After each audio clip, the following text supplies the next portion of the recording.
పూర్వం నుండి కేదార్నాథ్ పరిసర ప్రాంతంలో చెప్పబడిన ఒక యథార్థ గాథను మీకు చెప్పబోతున్నాను. కేదార్నాథ్ పరిసర ప్రాంతంలో ఒక పశువుల కాపరి గంగోత్రి యమునోత్రి పరిసర ప్రాంతంలో పశువులు కాసుకుంటూ సాయంత్రానికి ఇంటికి వెళ్ళేవాడు. ఆ పశువుల కాపరికి బయలుదేరే ముందు ప్రతిరోజు వాళ్ళ అమ్మ పర్వతాల మధ్య ఒక వెలుగు కనిపిస్తుంది, అటువైపు వెళ్ళకు అని చెప్పేది. అలా రోజులు గడిచిపోతూ ఉంటాయి.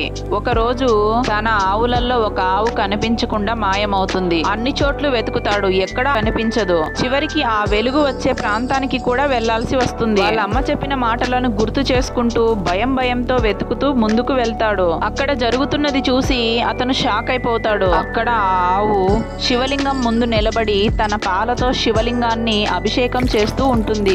ఆ ప్రదేశం దగ్గర శక్తి అనుభూతి కలుగుతుంది కాబట్టి ఆ లింగాన్ని జీవాంత జ్యోతిర్లింగం అని చెప్తారు. నచ్చితే వీడియోని లైక్ చేసి ఇలాంటి మరెన్నో నిజంగా జరిగిన ఆధ్యాత్మిక గాథల కోసం ఛానల్ ని సబ్స్క్రైబ్ చేసి పెట్టుకోండి.